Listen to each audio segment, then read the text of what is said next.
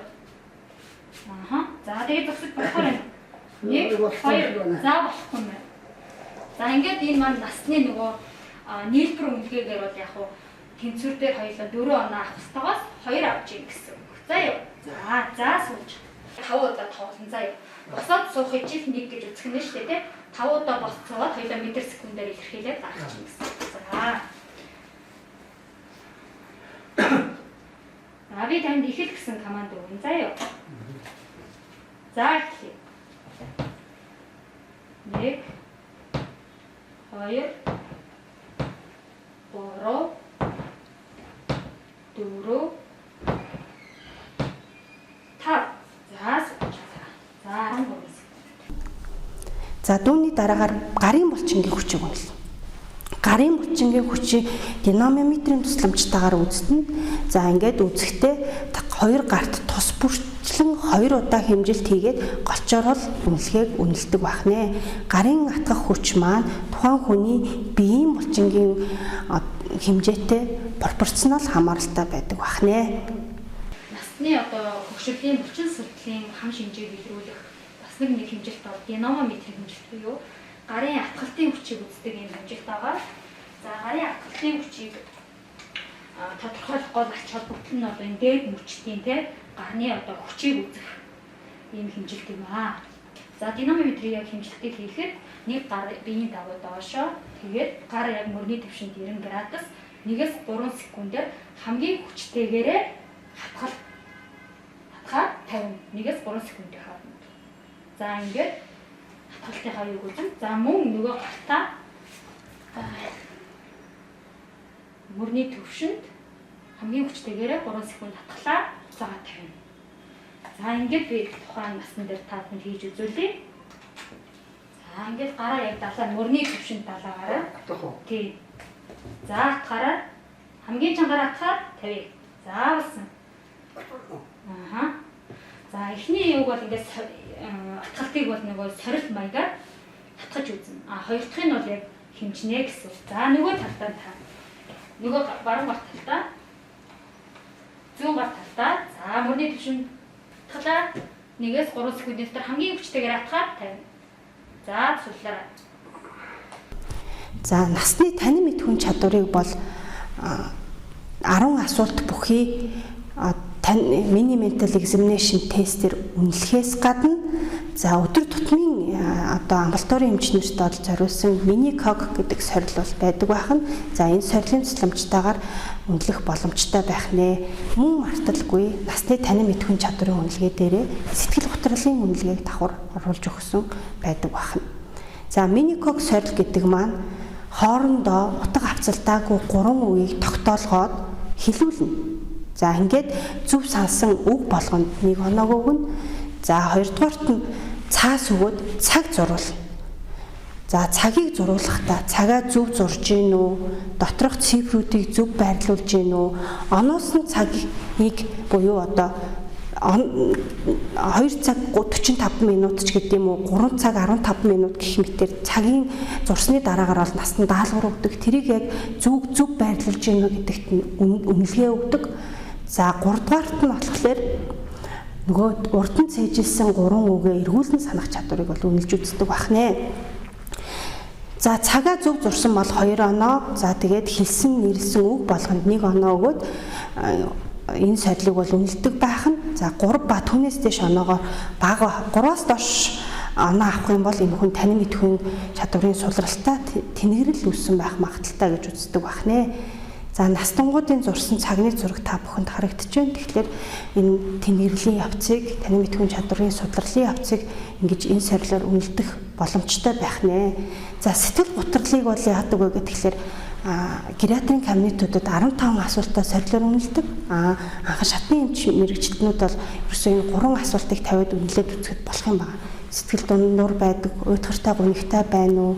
Урд өмнө баяр баясгалан төрүүлдэг байсан зүйл одоо тэр сэтгэлээс хөдөлгөж чадж байна уу? Ядарч сулдсан, туйлдсан, эрч хүчгүй болсон мэдрэмж байна уу гэд 3 асуултаар үнэлээд тийм гэсэн тохиолдолд сэтгэл готрол байх магадaltaй гэж үзэн одоо гериатрийн кабинет руу шилжүүлэх нэ. За насны нийгмийн байдлыг тухайн хинтэйгээ хамт амьдрдгүү, тэтгэврээ өөрөө зарцуулдгүү, гэр бүлийн зүгээс ямар нэгэн дарамт шахалт хүчирхийллийн шинж тэмдгүүд байна уу? За тогтмол уулздаг найз нөхөд байна уу? Орон гэрийн ямар нөхцөлд амьдарч байна? За тэр нь унах бэрхшээлх эрсдэл байна уу гэдгийг бол нийгмийн талаас үнэлэх нь. За ингээд анхаарал хандуулсанд баярлалаа.